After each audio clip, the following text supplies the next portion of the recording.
I'm tired of pretending we can't talk about taboos: religion, politics, and sex. We've been told since we were kids we're not allowed to talk about it, and in my opinion, that's what divides us because everybody picks a team. Everybody picks, I was born a Christian or Muslim or whatever for doing religion, or it's, I'm a Republican, I'm a Democrat, the liberals are doing this, the conservatives are doing that, they're going to ruin the world. Everybody has the same goal. So instead of dividing ourselves and figuring out how different we are and all of that, let's try the other way. Because what we've been doing for the past, since the beginning of time, is figuring out how we're different so we can kill each other. And at the end of the day, fighting for peace is like fornicating for virginity. It makes zero sense. We keep doing it. Let's have open conversations about it. Let's talk about religion. Let's figure out that the guy that, sees UAVs or sees this and that isn't crazy. Like, maybe it's something that's no crazier than the guy in the garden with the talking snake. And that sounds like I'm bashing religion, and I'm not. Like, I've been studying up on the Bible. I study up on all sorts of things.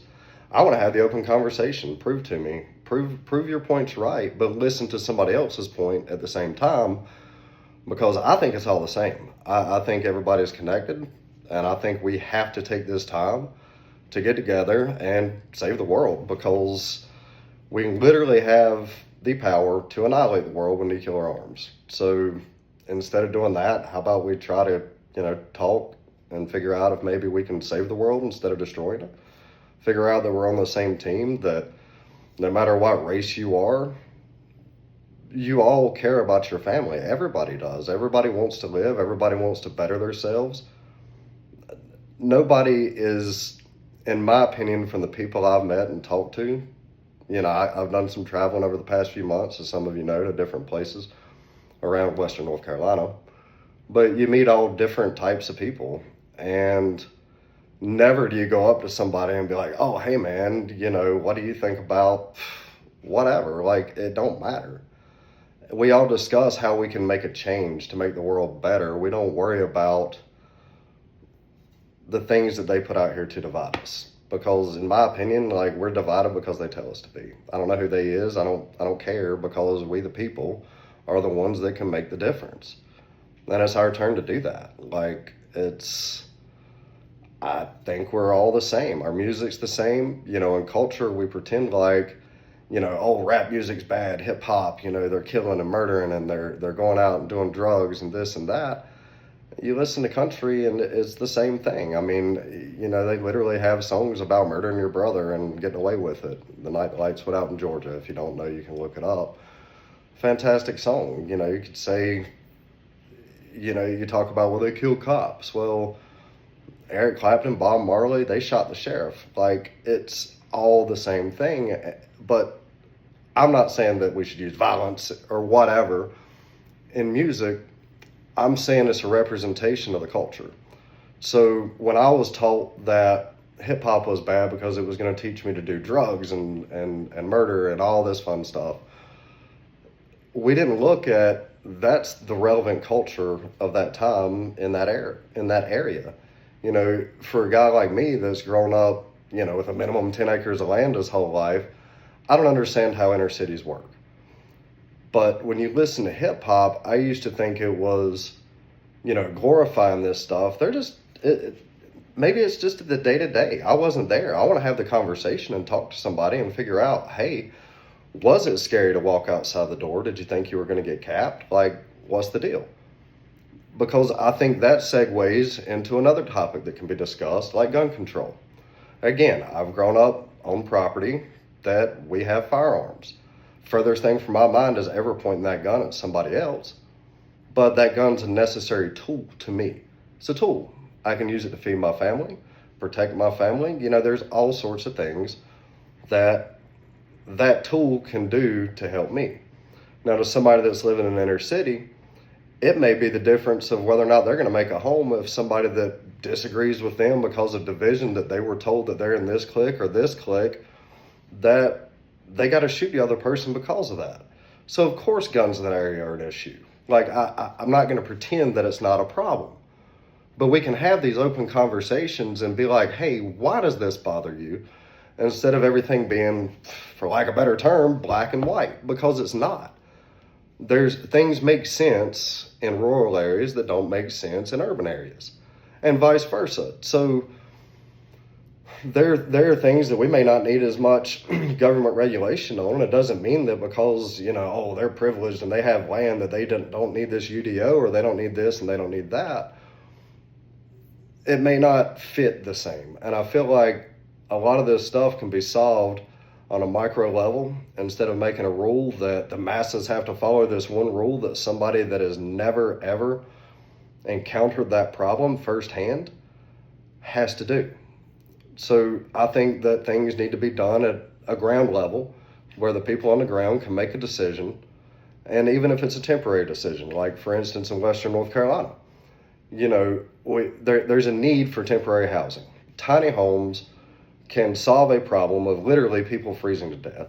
And I'm tired of pretending that it's okay to be in the United States of America in 2025 and literally having people freeze to death. Now, this kind of gets into a whole nother segue that's been bothering me of borders. And I'm not talking about all open to borders, because I think that's an issue that we're going to be dealing with as well. But it's something I ran into personally when I was taking supplies from Rowan County, North Carolina, up to pick the county up there. I'd made a few drops and whatever, it don't matter. It just had to be done. But while I'm doing this, I'm hearing people talking about, well, we're sending money here, we're sending money there, we're doing this, we're doing that. Why aren't we helping our people? I think that's the wrong argument. I think that humanity doesn't have borders. Perhaps that's what I should say about borders. Humanity doesn't have borders. Because at the end of the day, am I really any different taking supplies from Rowan County, taking it up the hill? Or taking supplies from here and sending it to another country? It's the same concept, going from micro to macro. So and I don't know how to say, well, we can't afford to help them, because if I'm pulling resources from people that are freezing in Rowan County and taking it up there, it's at the end of the day, it's the same problem. People need help, so how are we going to help them? And again, I don't have these answers. These are questions and just, I guess, observations I've made of, we're all the same. We all have the same goal. We all want the best for our families, and we want insurance. We want to be able to, every time I hear somebody talking about a job, it's like, oh, it's got benefits, we've got insurance. And, I've been down the road of, when we start going into blue and red, we're Democrat, Republican, we're this and that. I've been all those things, man. I thought Obama was the thing. Like I was young, I graduated college, I went and stood in Charlotte, North Carolina the day before he got elected and watched him go, and I believed in him. And, there's a lot of things Bernie said that I believed in. And, I feel like he kind of got a raw deal, and I feel like there should be a voice. And even getting into current politics, like I love the fact that we're having some discussion on change, but the common denominator seems to be division. Half the country is still pissed that they lost, and half the country, we can't do another 4 years being divided. Let's come up with solutions. It don't matter what color you are, what color your politic party is, if it's red, blue, if you're black, white, purple, I don't care. Let's all get it together. Let's get together and make a change. And, I think it could be done simple stuff like insurance. It's one of the biggest stressors, I think, in a lot of our lives. If we're looking for a job, it's got to have benefits. We got to go make it and hit the gate and make sure we got a good benefit package and all this stuff. And in the meantime, we just pretend like the insurance companies aren't a total ripoff. Like, why do we pretend that? Because in order to get a driver's license, you have to have liability insurance, right? So why not provide, you buy liability insurance, because that's what it's going to take to get a driver's license. So your driver's license will be your insurance card. Now, if you need to have collision insurance, some people have multiple cars. You don't need to, I don't see the need for having to carry multiple policies for a car. You can only drive one car at a time. So if you've got 10 cars, the most expensive one's $100,000. would it not make sense to be insured for $100,000 and have an agreed upon value on that most expensive car, and then any other car you drive below that will be covered up to its agreed upon value, with 100,000 being the cap because that's the most expensive car. It's not fair to somebody to pay insurance on a $100,000 car that's driving a $5,000 car. So if they elect to get collision insurance, it'll be done on that prorated basis. Like, to me, that seems like it would make more sense. Maybe I'm wrong. I'm more than happy to have a conversation. If you're an insurance salesman, come and talk to me. Like, let's have a conversation and tell me,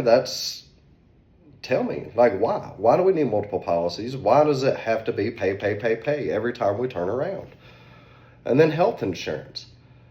We talk about auto insurance, and that's an easy solution because we can come up with an agreed upon value. I have this model car. We know this is what it's worth. We're both going to agree with this, me and the insurance provider, before we go into it. Now, how are we going to do health insurance? Are we seriously going to pretend that there's an agreed upon value on life in any way, shape, or form? Because we can make billions of dollars of profits in the medical industry and in the insurance companies, and people still literally dying because they can't afford health insurance.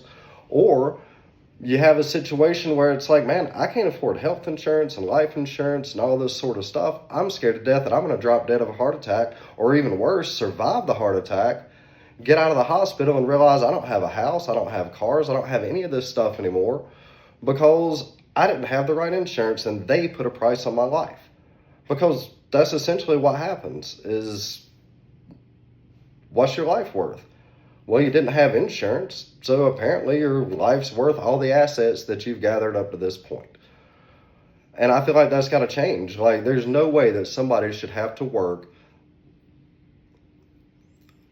to pay for an insurance when we're spending trillions of dollars and all these other aspects that I feel like if we cut through the BS, the money's going to be there. The people can have the money if they're not paying all the extra rates and this sort of thing. And, a lot of people are going to say that's socialism. If we do free medicine, well, maybe it is. Maybe the fire department's socialism.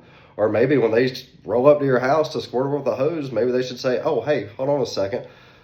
Do you have insurance? Go ahead and fill this out. And, we'll run and check with your provider. And if that's the case, we'll put your house out. No.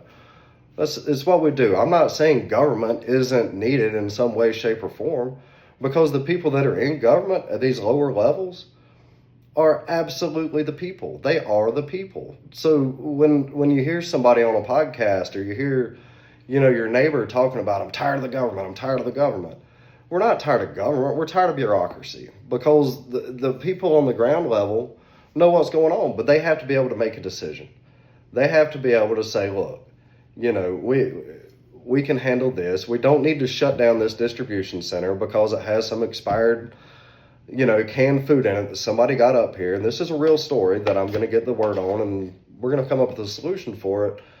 But there's no reason to shut down a distribution center because of a can of expired beans or whatever it was. In my opinion, what could have happened then, and again, these are all just thoughts. Perhaps the person, instead of saying, hey, we're going to shut you down and confiscate all your other stuff, maybe if he would have said, hey, let's stop a second. Everybody, whether you're a volunteer here to distribute the food or whether you're a recipient of the food, if you're willing and able, because some of these people are dealing with mental trauma that they don't need to be helping. But if you're a volunteer, you're ready, willing, and able, let's go through this canned food, pick out the expired stuff, and we'll feed it to the hogs because we're going to have animal food too. Like, there's solutions beyond, I'm right, you're wrong, let's shut it down. Like, we've got to realize that, and we got to come together and make this stuff work.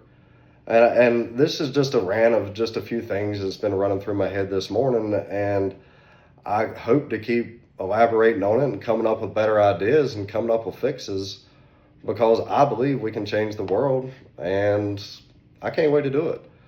So, love you guys. If anybody's wanting to come be on the show, the podcast equipment should be in soon. I'm trying to make a deal on a couple campers, checking a few things out, and I'm going to go around and I'm going to get everybody's story. I'm going to get stories in Western North Carolina, and I want to get stories at a local level. Like, let's figure out how we can fix, if you're having issues with a UDO, if it doesn't make sense, Let's have a conversation about it. Let's have a conversation with all parties involved. I don't want it to be one-sided. I don't want it to be that, for instance, I can't wait to talk to some FEMA representatives because I know there's a hell of a lot of good people working at FEMA that have devoted their life to public service. And I think there's an absolute disconnect in communication between people not hearing their side of the story and jumping to conclusions, much like I just said with the can of beans scenario. I've only got one side of that story. So I want to hear all sides of it. So, if you work for FEMA, Samaritan's Purse, I'm going to be talking to Cajun Navy guys. I mean, there's so many amazing people doing amazing things. I don't want to focus on the bad, but I also want to be aware of the bad so we can start making changes. Because we can't just pretend that everything's going along, everything's smooth, all is well. For the most part, we got it pretty good in a lot of situations, and that doesn't even mean in WNC necessarily, and Eastern Tennessee and other places as well that for this particular disaster. But we got to be prepared for the next disaster, and we got to be prepared just for day to day. Look, we can fix this. Let's stop the hate. Let's stop, arguing over whatever the flavor of the week is for us to be divided on. I don't want to talk about that here. I don't want to talk about what everybody else is covering. There's plenty of news outlets out there if you want to talk about how your feelings are on this and feelings on that. I want solutions. So if anybody's ready to do solutions and not play the blame game, let's get together and have a serious conversation and get something done. Love you guys, and I will talk to you soon.